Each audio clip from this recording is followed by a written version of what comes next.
എനിക്ക് കപ്പ കഴിക്കാൻ ഭയങ്കര ഇഷ്ടമാണ്. വീട്ടിൽ കപ്പ ഉണ്ടാക്കുന്ന ദിവസം 3 നേരവും ഞാനത് തന്നെ കഴിക്കുക.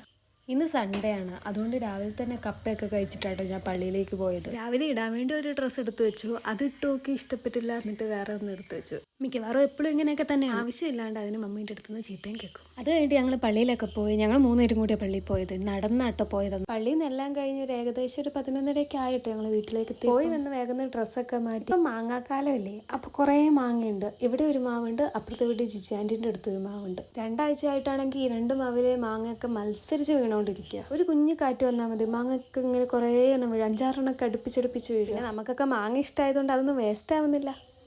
ഞാനും മമ്മിയും കൂടെ എന്നിട്ട് വീണത് നല്ലതൊക്കെ നോക്കി എടുത്തെടുത്തെടുത്ത് വെച്ചിട്ടുണ്ടായിരുന്നേ. മാങ്ങേൻ്റെ തൊലിയൊക്കെ കളഞ്ഞ് വെട്ടി എനിക്ക് കൊണ്ടുതരാമെന്ന് പറഞ്ഞു പോയ മമ്മിയാണ്. ഞാൻ എന്നിട്ട് അടുക്കളയിൽ ചെന്ന് നോക്കുമ്പോണ്ട് ഓരോന്ന് വെട്ടുന്നു, എന്നിട്ട് ഓരോന്ന് മമ്മി തിന്നു. പിന്നെ ബാക്കി ഞാനാ വെട്ടിയത്. ഞാനാണ് എല്ലാം വെട്ടിക്കഴിഞ്ഞിട്ട് എനിക്കിങ്ങനെ കാണുമ്പോൾ തന്നെ നല്ലൊരു സാറ്റിസ്ഫാക്ഷൻ ഉണ്ടായിരുന്നു കേട്ടോ. തിന്നുന്നതിന് മുന്നേ തന്നെ എനിക്ക് ആ സാറ്റിസ്ഫാക്ഷൻ കിട്ടി. പിന്നെ ആ മാങ്ങ മുഴുവൻ ഇരുന്ന് തീറ്റയായിരുന്നേ. ഞാൻ മാത്രമല്ല കേട്ടോ അത് ഫുള്ളും തിന്നത്, എന്നെക്കൊണ്ട് അത് ഫുള്ളും തിന്നാനൊന്നും പറ്റത്തില്ല. ഞങ്ങൾ എല്ലാവരും കൂടി ഇരുന്നിട്ട് കേട്ടോ തിന്നത്. ഉച്ചയൊക്കെ ആയപ്പോൾ ഞാൻ പിന്നെയും കപ്പ എടുത്ത് കഴിച്ചിട്ടുണ്ടായിരുന്നു. ചോറുണ്ടെന്ന് പറഞ്ഞിട്ട് കപ്പ വേസ്റ്റാക്കാൻ പാടില്ലല്ലോ, അതാരെങ്കിലുമൊക്കെ കഴിച്ച് തീർക്കണ്ടേ.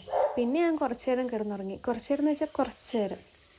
ഞാൻ എണീറ്റ് വരുമ്പോഴത്തേക്കും മമ്മി കുടുംബശ്രീക്കൊക്കെ പോകാൻ റെഡിയായി നിൽക്കും കേട്ടോ. മമ്മി അപ്പുറത്തെ വീട്ടിലെ സുലേമിനെ കാത്ത് നിൽക്കുന്നതാണിത്. ജിജി ആൻറ്റീൻ്റെ വീട്ടിലെ മാങ്ങ വെച്ചിട്ട് ഞാൻ ജ്യൂസ് ഉണ്ടാക്കിയിട്ടുണ്ടായിരുന്നു. ജ്യൂസ് ഉണ്ടാക്കി ഫ്രിഡ്ജിൽ വെച്ചിട്ടുണ്ടായിരുന്നു. അപ്പോൾ അതും എടുത്ത് കഴിച്ചു. ഇത്രയൊക്കെയുള്ളൂ എൻ്റെ സൺഡേ എന്ന് പറയുന്നത്. അപ്പോൾ ഓക്കെ, ബൈ.